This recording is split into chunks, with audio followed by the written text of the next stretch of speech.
We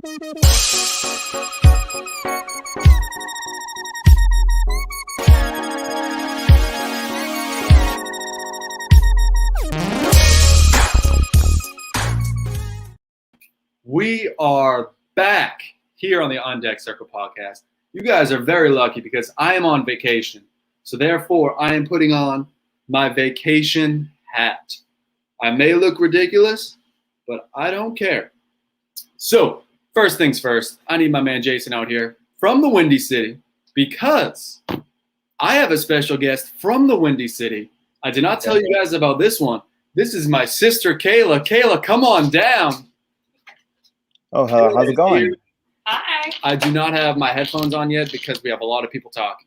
So, no worries.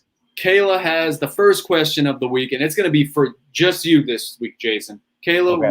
What do you got? Jason, I wanted to know what your favorite bar in Chicago is. Oh, that's tough. But I'm going to go. I don't know if y'all recently have been, but I'm going to go Recess. Oh, okay. Yep, I haven't been there yet. A newer one, but yeah. Yeah. What's that gross stuff you made me drink? Malort? Oh, Malort. Yeah. Yeah. That's gross.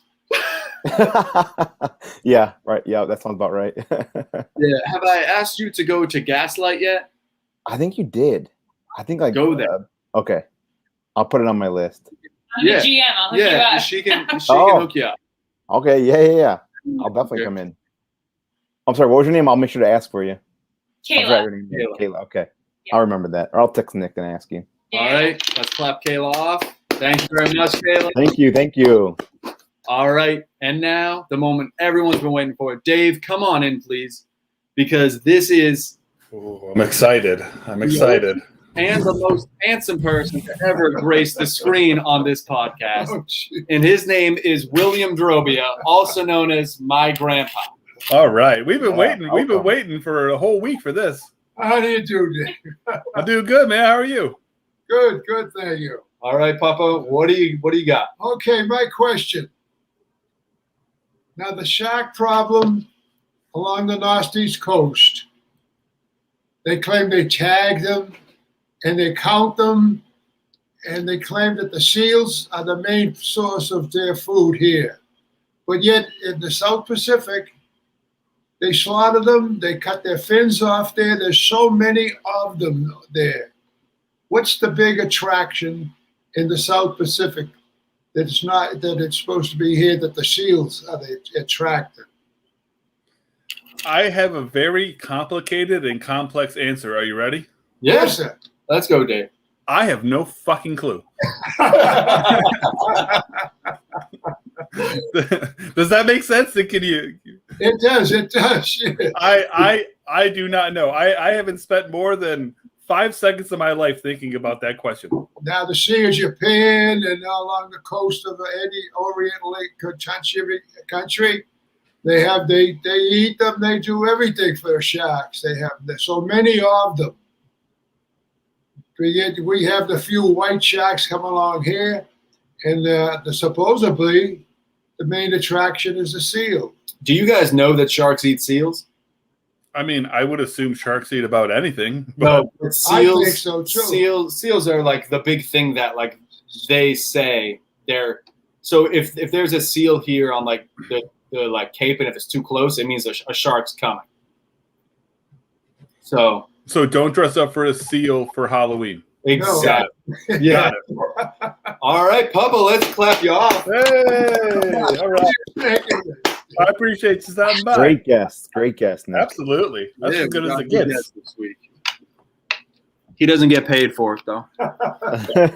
Not with questions like that.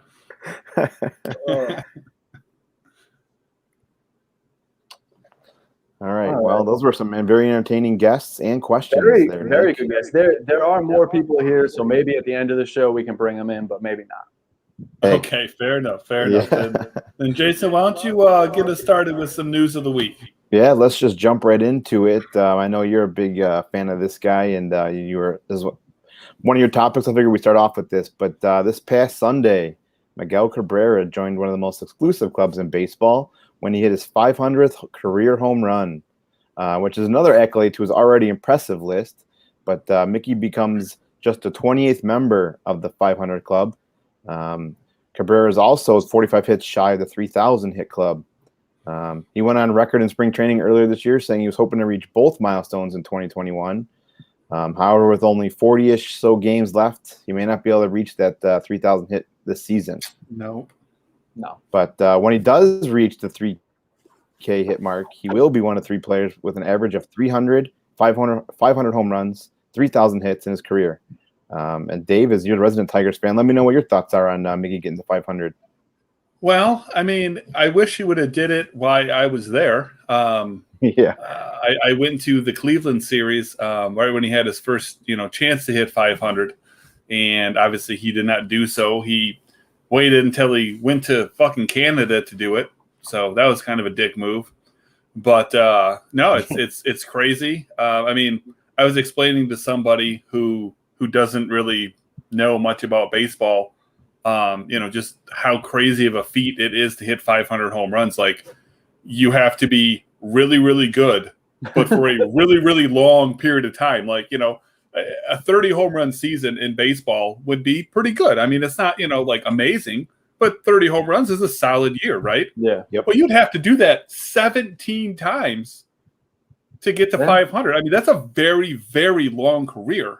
Right. So, I mean, you could hit 50 a bunch of times, but God, even if you hit 50 home runs, you'd still have to play for 10 years.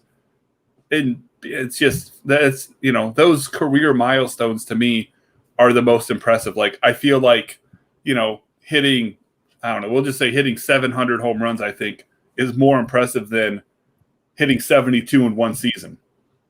Like, you can be hot for even a couple months and just go crazy, but to do something for 15, 20 years consistently, always, as the game changes and everything, to me, that's ridiculous. And I didn't even think about this, but I do want to do this. I am going to flip my camera around. I want to show you guys, I don't know if you see it or not, I want to show you the little Miggy shrine that I have built. So let me see if I can make this work. Oh, so fancy. I took most of the stuff I have of him. That's some good shit.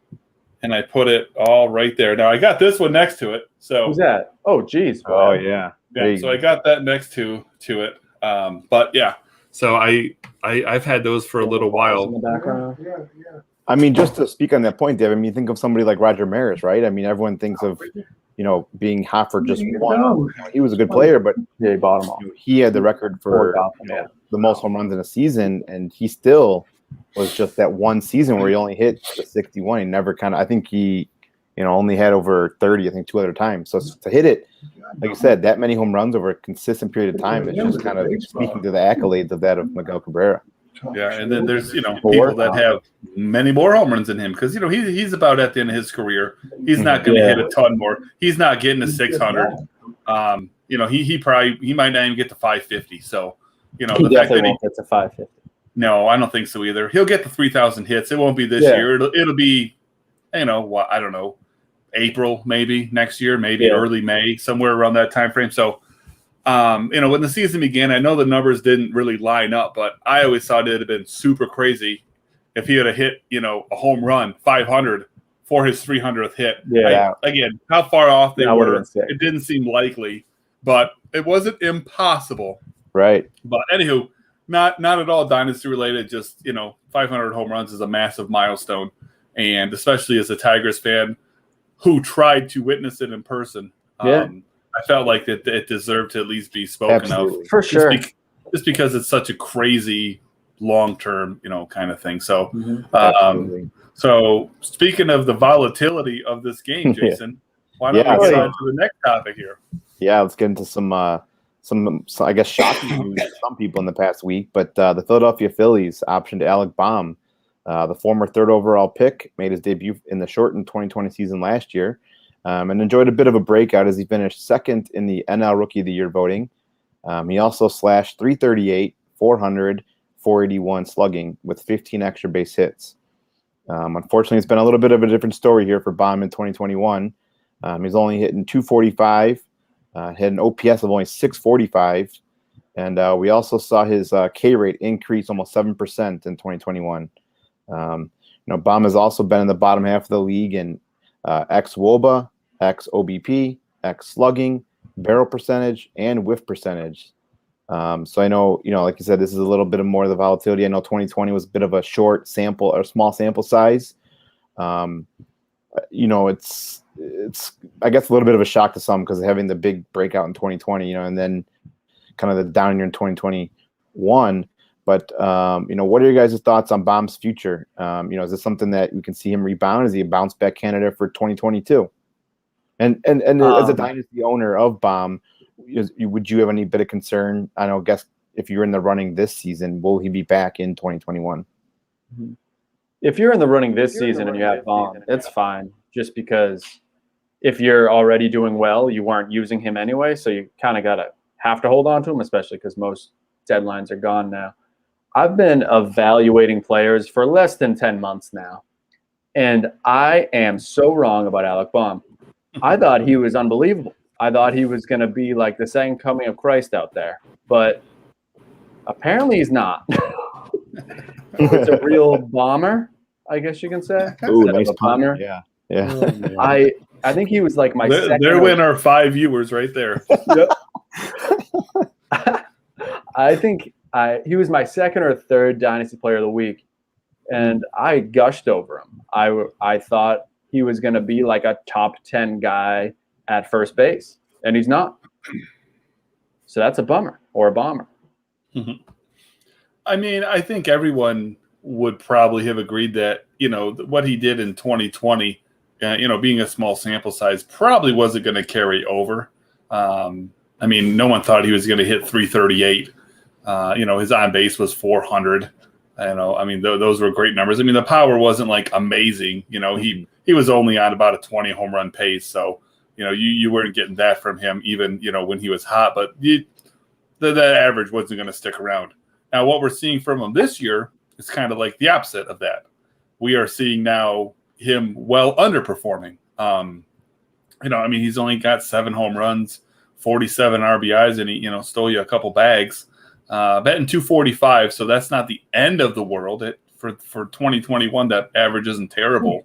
But he struck out 108 times, only walked 31 times, so he's only getting on base at a 302 percentage. So, I mean, that on base is just atrocious. Like, that's where you would have hoped his batting average would have been in a perfect world, and that's his on base.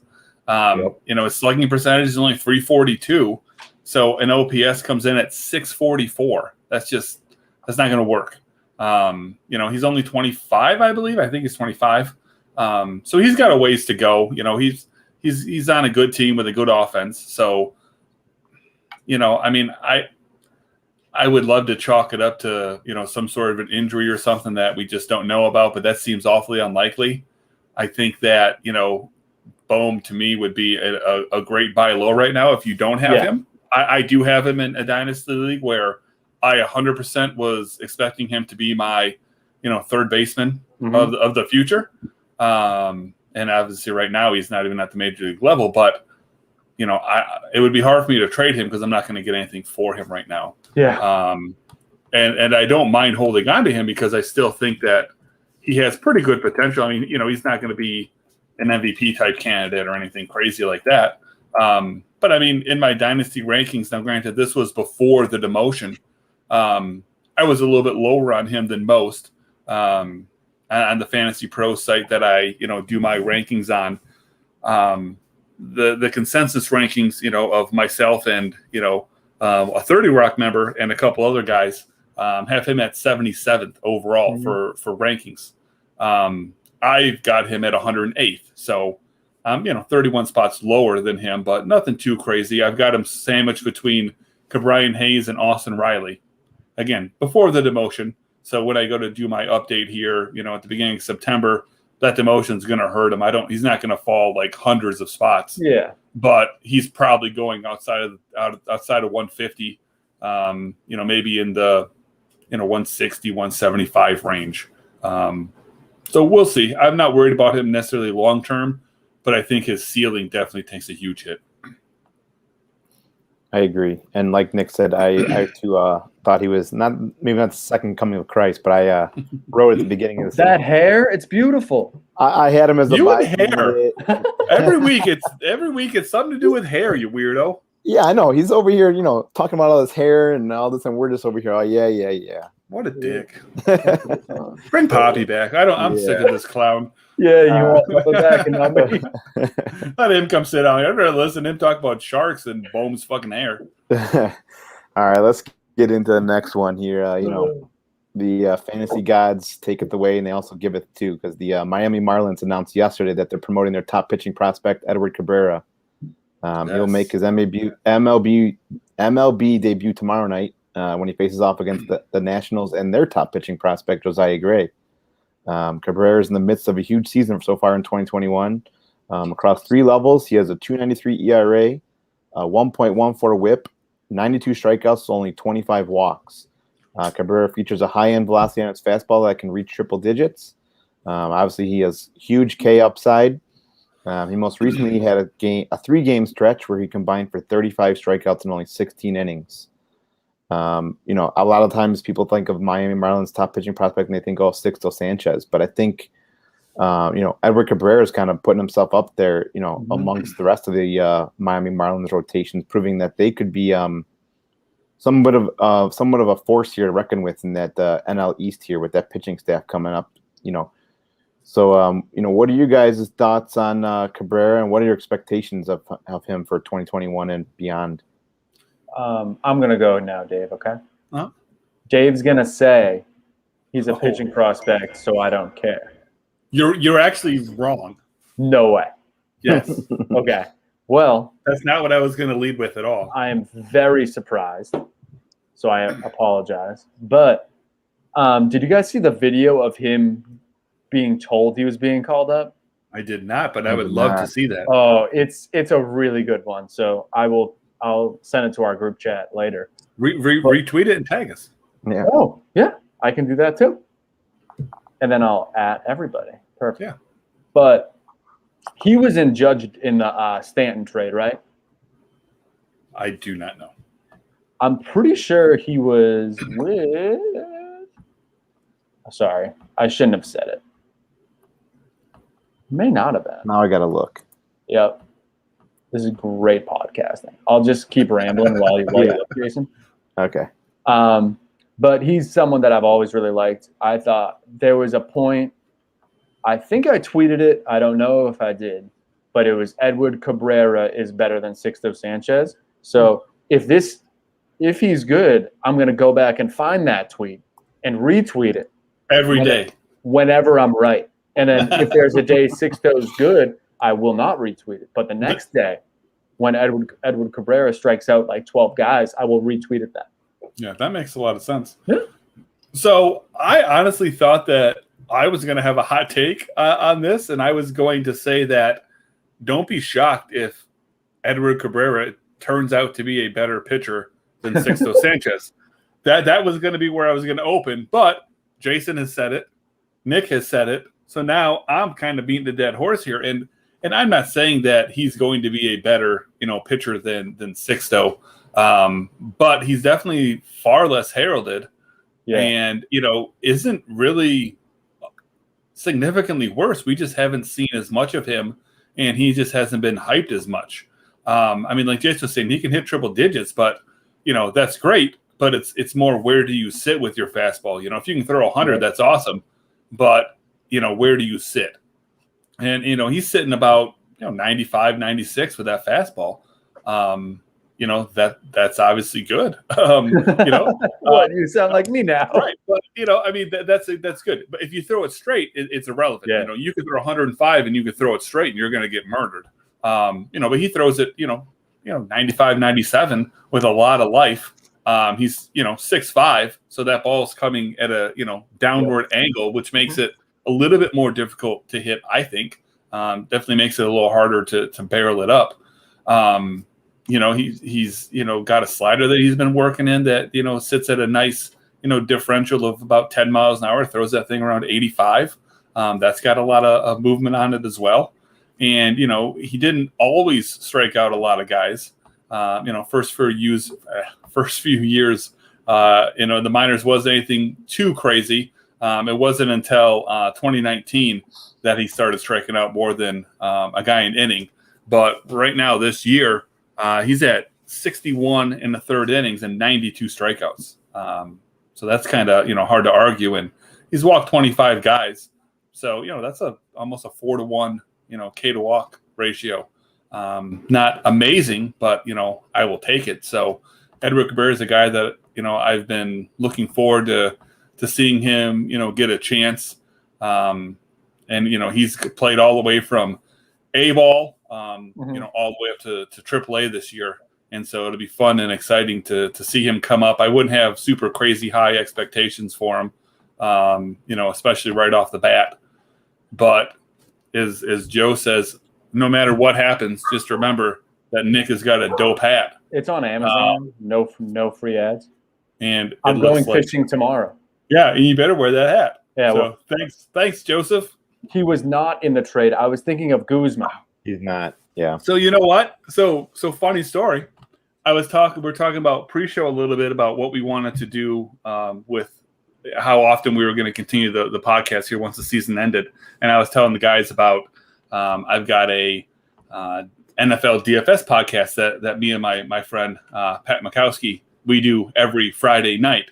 And I completely forgot that Joe and I also will be doing a live stream every Sunday night as well. That's cool. The last call, where we go over basically a quick recap fantasy-wise of every game as well. So I'll have Trace podcast those going on, gents. Ballers are gonna ball, man. Mm-hmm. So let's get, I guess, to the next bit of news here then. Jason Mongelita's into a little Freddie Peralta.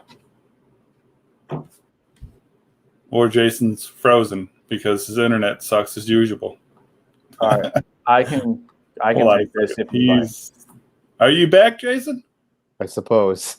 You actually, I don't know. It's so weird. On my screen, there's two of you, but we're good. So anyways, I don't know what you heard, but I had led you to the Freddie Peralta news. Oh, okay. Yeah. 1 second. So that was actually not my internet this time. This was actually my computer. It kind of crashed. So we're getting it back up and running here. Okay. Yeah. Hey, I had the Xfinity 3 weeks out. 3 weeks in a row, Jason. This is a you problem, buddy. Just so you know, too, there's storms in the area, and I was sitting here at like 6 p.m. being like, "Are you kidding me? If my power goes out again, power's Never not hear the end of it." Yeah, we had a rainstorm. Didn't last long. It's cleared up now, but we had about a good half hour of some serious wind and rain. I was like, well, wouldn't that just be a motherfucker? but it cleared up in plenty of time. Yeah. All right, let's get into it, though. But the Brewers announced last week that Freddie Peralta has been placed on the IL with shoulder inflammation. Before being injured, Freddie was having a career year, which is kind of why I bring this up. The 25-year-old had a record of 9-3 with a 2.45 ERA, 0.94 WHIP, and 164 Ks and only 121 innings pitched. Those 121 innings pitched are the second most in a season for Freddie Peralta. The Brewers right now can kind of tend to lean on the side of caution as they have an 8-game lead in that division and the league's third best team ERA. But, I mean, do you think this is something that Dynasty owners should be concerned about? Is this going to be a lingering issue? Is this maybe one of those things where it's like a workload management? Maybe keep him out a little bit longer than usual just because of the innings pitch are starting to pile up and they are going to need him for the playoffs. I mean, it's honestly probably for the best because, like we had said, he is not a guy that, traditionally is thrown very many innings. And we don't want him to go all glass now on us. So for him to, effectively skip some starts, if he's ailing a little bit, big whoop, they're winning the division. They're not going to not win the division, even if he were to miss the rest of the season. I would rather he rested up to some extent. If I'm a Brewers real life fan, I'd rather he missed, 3 of the next 4 starts, maybe missed another one somewhere around there, started going 5 innings for a little while and just get rested up because when it comes playoff time, if you're throwing out there,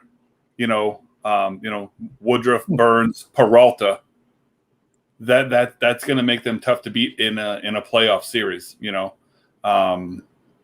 So I would want Freddie to be as healthy as he could be. Like I said, the division's wrapped up. At this point, they're playing for the playoffs. Big whoop if he's missing some time, as long as it doesn't linger. So as a dynasty owner, I honestly don't give a shit. I guess it sucks if I'm in the playoffs and I had been relying on Freddie Peralta, and now I'm gonna Now I'm gonna miss some of his starts. But as far as like a long-term thing, I don't think it makes a bit of difference. I'm sad. I lost DeGrom. I'm losing Freddie Peralta because he's gonna be fine for the playoffs. He's fine for the Brewers. He's not fine for the Rocket City Trash Pandas. My down team. the home stretch. Down the home stretch, just right before playoff time. I'm upset. I wrote him as my Dynasty Player of the Week last week, and luckily, so I'm catching a trend here. You wrote about Bohm. You wrote about Freddie Peralta. Maybe you should just. I wrote about Jared Duran, who got sent down today. Yeah. So why don't you chill a little bit with these? It's all your fault. It's all Nick's fault. So I need you to start writing up more Yankees. Yeah, write up a 10 straight. Yeah, write up a Joey Gallo for 2022 MVP kind of a thing. A Garrett Cole, Hall of Fame, induction ceremony speech. I don't know. That's what you need to start doing. He's got to be great. Jason Dominguez winning 7 straight AL MVPs. I don't even care about Jason Dominguez right now. Right, but it's better to plan ahead. Right. Get ahead of it. Yeah. Before he turns into the reigning, back-to-back MVP. Yeah, just now it's never too early to start. Yeah, all right. Let's get into the next one though. That one's a bit of a sad for any owners of Peralta. But yeah, the next one I want to talk about here is a little bit of something that maybe is short-sighted and maybe saw coming, but let's just talk about it anyways. But let's talk about the former number 1 prospect, Wander Franco. After being called up to make his MLB debut back at the end of June, Franco had a bit of an adjustment period. In his first 29 games, he only batted .239 with 3 home runs and was striking out 20% of the time. However, since August 1st, he's now slashing .310, .380, slugging .521, 3 home runs, 19 runs, 15 RBIs, and 6 walks, only 7 strikeouts. He's in the midst of a 7-game hit streak and a 24-game on-base streak. It appears that Wander may have figured some things out and is starting to showcase why he was the number 1 prospect in all of baseball. Is this the type of player that dynasty players can expect from Wander Franco going forward? Like I said, he's the number 1 prospect, so I think maybe some of this was expected. But what are your guys' thoughts? Go ahead. Thank you. I'm going to be quick. Crazy, right? Wander Franco. Good at baseball. Oh, he gets the stamp of approval. He's good. And you know what's even crazier? He's always been good. Just don't write an article about him, please. Yeah. I will not write one single article about Wander Franco. Nice. He is in the AL East, so maybe going into next season I'll write one. But for now, he's safe because maybe the Rays could beat the Yankees a couple times. Yeah. Just not the Red Sox. So I don't know. Do you guys have you looked at his game logs, for research for this, Jason? I did, yeah.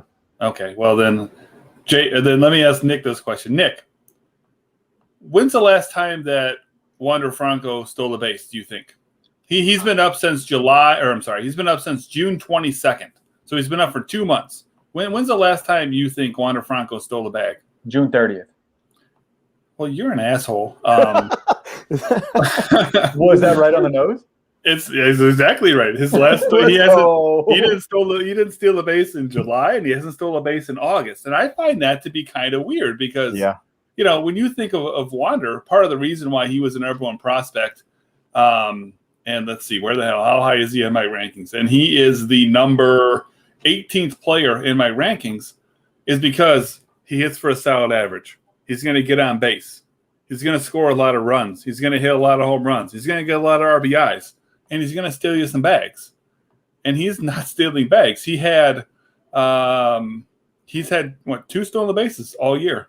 And they came, in his first handful of games. So I find that a little bit weird, and I don't know if I should find that concerning or not, because if you're going to get, I don't know, if you're going to get 10 or less stolen bases from Wander, I think that's going to drop him severely down, in the rankings. So it's just weird for a guy that, has always stolen bags at a decent clip.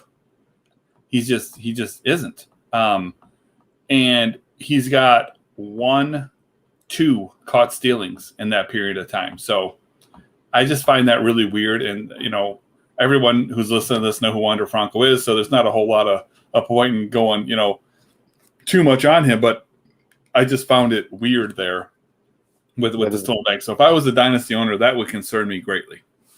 Good call out. I looked at it and I didn't even think about I saw that there's no stolen bases, but that was a great call out. Damn. So I asked the wrong guy. Never in a million years would I have thought that I asked that question to the wrong guy. Oh, this show is full of surprises. I know. I would not have guessed June 30th. So you really didn't know June 30th? You really just pulled that out of your ass? Oh, yeah, 1,000. Do you really think I looked up how far behind? On vacation? You think I looked at the show notes is the real thing here. It's just, that's not anywhere. I can't believe you nailed the date. That's just. I'm good for a reason sometimes. Oh, well, speaking of good for reasons, you know what time it is. Mm-hmm. Down on the farm. It sounds like your voice saying down on the farm. I wonder if it's because I recorded it. Oh, you did? Okay. What kind of budget do you think we're running with here, Nick? Outsource the singing? I thought you took it from the audio from the sound. I thought they also had a down on the farm thing. No, the sound is from both sounds are from a kid's YouTube video where they learn animal noises, and then down on the farm is me, and then Joe put that together for us. Oh, thanks, Real Joe. Quick, kind of, even though I gave him all the stuff. But thanks, Joe. And Dave.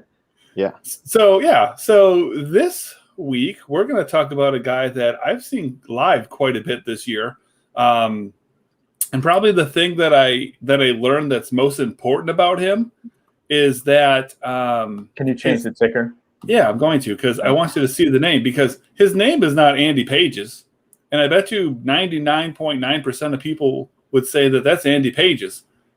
It's Andy Pawhays. No. Andy Pawhays, yep.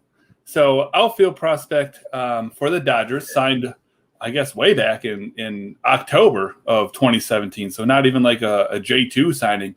And it's because, he defected a little bit late from Cuba, and he came over to the stateside for the first time, to play ball in 2019. And he absolutely dominated the Pioneer League, which is rookie baseball.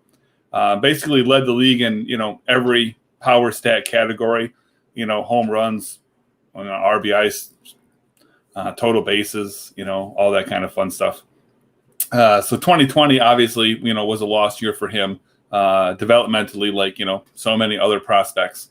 But so far this year, he has played all of the 2021 season in high A, where in all of the high A leagues combined, he leads them with 23 home runs. He's fifth in RBIs with a very nice 69 number. He's third in walks. He's got 105 walks, and he, lurks right around the top 10 in OPS, and is doing all that while putting up a very respectable 255 average, getting on base at a 383 clip. So pretty good numbers from a guy that I think is pretty drastically underrated. But, from just hearing all the stuff that I just said, I think everyone's going to assume, that he's a power bat, that's his calling card. And, you would be correct. He, for real life purposes, he's also got a really strong arm that I think is going to eventually put him in a corner outfield spot. He currently plays a lot of center. His speed is a little above average, but I think that's going to go away as he matures and fills out. So you're probably looking at a right fielder, at the big league level. My only real strong concern with him right now, as it is with pretty much any young power hitter, in the minor leagues, is his K rate. He's at just under 30% right now, like 29.7%. So that's not ideal. I obviously much prefer him to be a little closer to about 25%. But I don't think that, with the type of, swing that he has, that you're going to see it get much lower than 25, even at his peak. And, for as heralded as, certain teams' prospects are, the Dodgers are always one team that is always looked at as having a really good, farm system. And I would say that without a doubt, to me, he is their best power and speed combination. And that is obviously a lot of what you're looking for, when it comes to dynasty players. Give me a guy that's going to give me a lot of everything. And I think that that's going to be Andy Pages probably sometime in about 2023 is I think when we're going to see him. Okay. Love And it. I have posted a video online of him hitting a home run. Or no, actually, I lie. I think I posted an at-bat of him like grounding out. And then I missed, and then he hit the home run, and I went, fuck. But yeah, I saw him hit an opposite field. Pretty nice shot. Nice.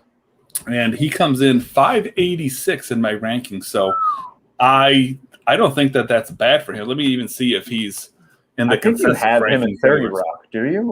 Or am I getting Plains mixed up with Pages? I have Plainus for sure. Oh. So consensus rankings, they have Pages at 803. So I'm 217 spots up on him.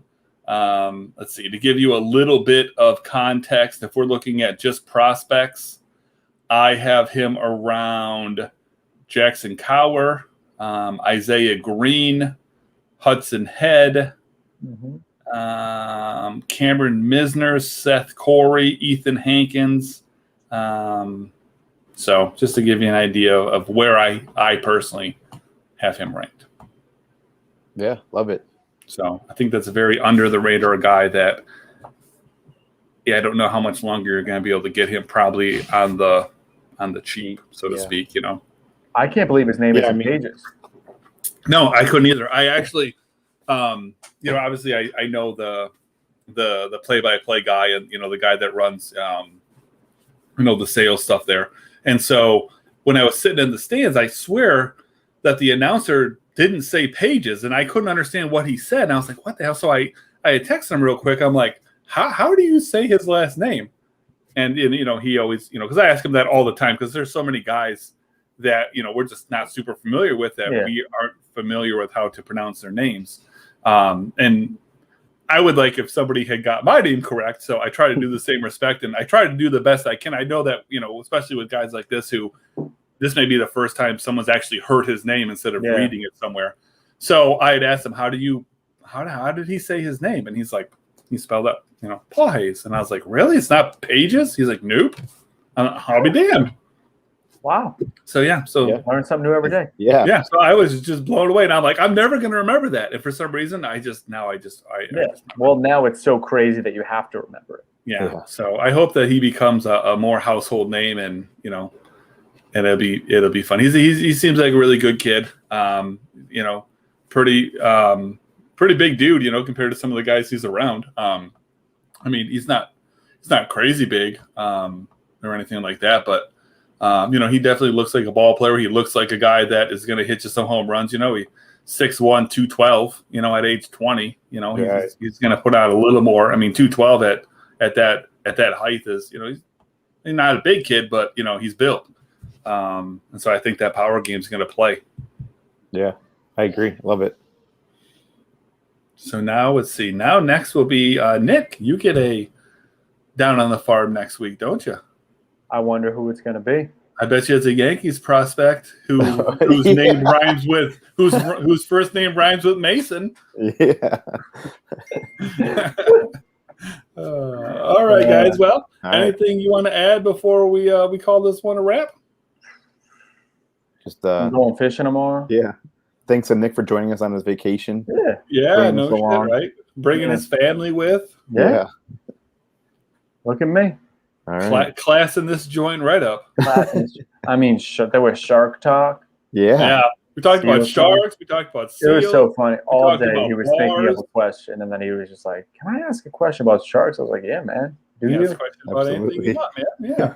He was combing his hair. It was a whole thing. Awesome. It was great. All right. Well, hey, man, it was great having him on. I appreciate everyone for watching. And we will go ahead and catch everyone next week. Same time as always.